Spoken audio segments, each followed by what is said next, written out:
মেহেরপুরের মুজিবনগর উপজেলার জয়পুর গ্রামের খ্রিস্টান পাড়ার বাসিন্দা তুষার মণ্ডল।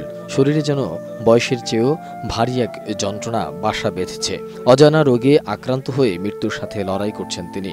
অর্থাভাবে সঠিক মতো চিকিৎসাও করতে পারছেন না।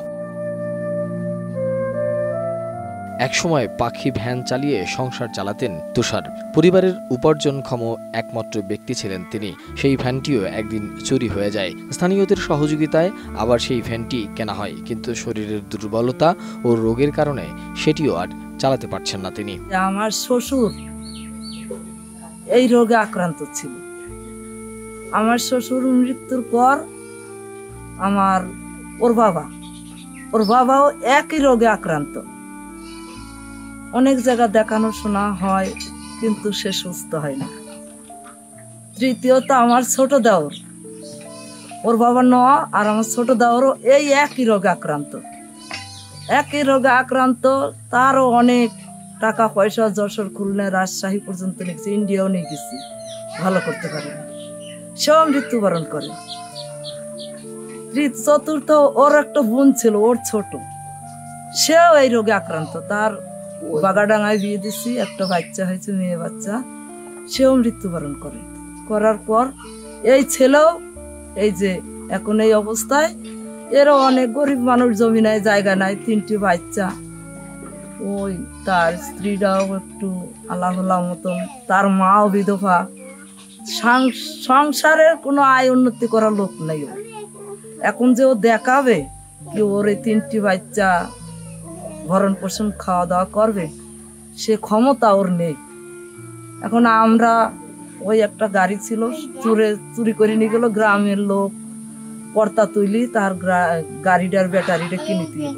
কিন্তু সে যে গাড়িটার ব্যালেন্স ধরবে এর শক্তি নেই। তার সর্বদেহ কাঁপে, টলমল করে, উল্টি একজনের গায়ে পড়ে যায়।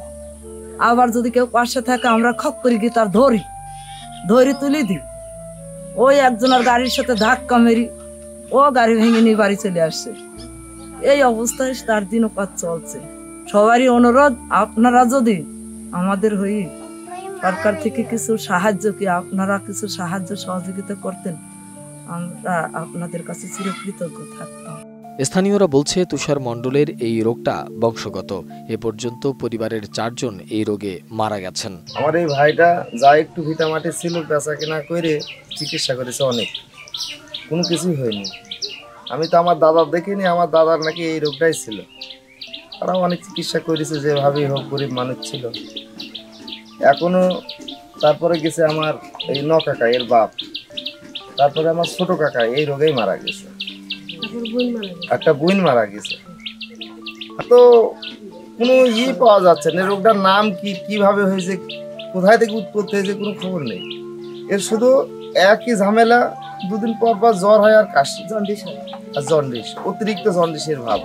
একটু হাঁটা চলাফেরা করতে গেলে শরীরে ওর কাঁপে। যে সঠিকভাবে সুস্থ মানুষের মতন হাঁটবে সেটা নাই। মানুষ যে কোনো একটা অসুস্থ হইলে তো 2-10 দিন অসুস্থ থাকে, তারপর ঠিকই সে সুস্থ হয়, স্বাভাবিকভাবে হাঁটা চলাফেরা করে, কিন্তু ও করতে পারে। মাঠ হচ্ছে বিধবা, একটা কাঠমাট পায় আর মাঠ করে বেড়ায়, তার সাথে কোনো উপায় নেই। এই ছেলে পেলে নিয়ে চলতে তো হবে তার। সমাজের বিত্তবানরা এগিয়ে আসে না। ওর মাঝে একবার হয়তো কিছু সাহায্য করেছে, ও তো দিন আনা দিন খাওয়া শেষ। কিন্তু আমি তো চাচ্ছি ওটা না, ওদের একটা ভালো চিকিৎসার কোনো ব্যবস্থা করা যেত কোনো জায়গায় নিয়ে গিয়ে, তাহলে হয়তো ভালো। তার বয়স হচ্ছে 25-26 বছর, ও যদি ভালোভাবে একটা চিকিৎসা করে সুস্থ জীবনযাপন করতে পারে, তাই তো ভালো। চলতেও পারে না, তার 3টা মেয়ে আছে, অসহায় ব্যক্তি, সংসার চালান, এবং সরকারিভাবেও তেমন কোনো সাহায্য ঈদ বকরিদ ছাড়া পায় না। আসলে তো অসহায়, ওষুধপালা কিন্তু তো কিনতে পারে না, তার জন্য সে দুর্বলতা। চাওয়াটা সে যেন সুন্দরভাবে একটা সরকারি যে কোনো একটা তাকে করে সাহায্য দেওয়ার জন্য। এক জায়গায় দাঁড়ালেই কাঁপতে কাঁপতে পড়ে যায় তুষার। জানালেন শারীরিক কষ্টের কথাও। আমার শরীর কাঁপে, ঠিক মতন হাঁটবার দম লেগে যায়, গাড়ি চালাতে গেলে হাত পা কাঁপে। আমার আব্বা পেট্রোল আছে, মহিলা, আমার আমার দাদাও একই অবস্থা, আমার ছোট খাবার একই অবস্থা, মাথা টাথা ঘুরে, আমার লেবারের থেকে জন্ডিস, লিভারের সমস্যা। সংসার চালানো তো দূরের কথা, এখন সন্তান আর পরিবারের 3 সদস্যদের ঠিকমতো খাবার জোগাতেও হিমশিম খেতে হয় পরিবারের। ছেলে মেয়ে কোন যাও, অবশ্য সময় খাটতে হবে না, তা টাকার জন্য ডাক্তার যেতে পারেনি, সমস্যা খুব। এসে পর্যন্ত দেখছি বাবা সমস্যা, জ্বর ভালো হয় না, একাল দিকে তাও জ্বর ভালোই হচ্ছে না। খুব চেষ্টা করি যে কোন নাকি ভালো করে ডাক্তার বাড়ি নিয়ে টাকা তো নাকি, কাপড় চোপড় কোনো জিনিসে সব কিছুই কষ্ট। এসে পর্যন্ত দেখছি ওইভাবে অবস্থা, এসে পর্যন্ত দেখছি তা জ্বর ভালোই হচ্ছে না। জ্বর আসে 15 দিন 1 মাস জ্বর থেকেই যায়।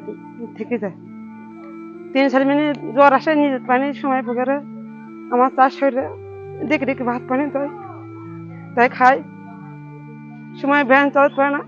ছেলেটা হাত ভেঙেছে 1-1.5 মাস, টাকা কোনো পাবো তা নিয়ে যাবো, সপ্তাহে 700-800 টাকা করে নেয়। একদিনে না নিয়ে গেলে আর ছেলের হাত ভালো হবে, ছেলের হাতটা ভেঙেছে 1 মাস। তুষার মণ্ডলের এই সংগ্রামী জীবন যেন আজ মুজিবনগরবাসীর চোখে জল এনেছে। তার মতো একজন যুবকের 10 বছর ধরে এমন কষ্ট মানতে পারছেন না অনেকেই। Desk report, ATN news.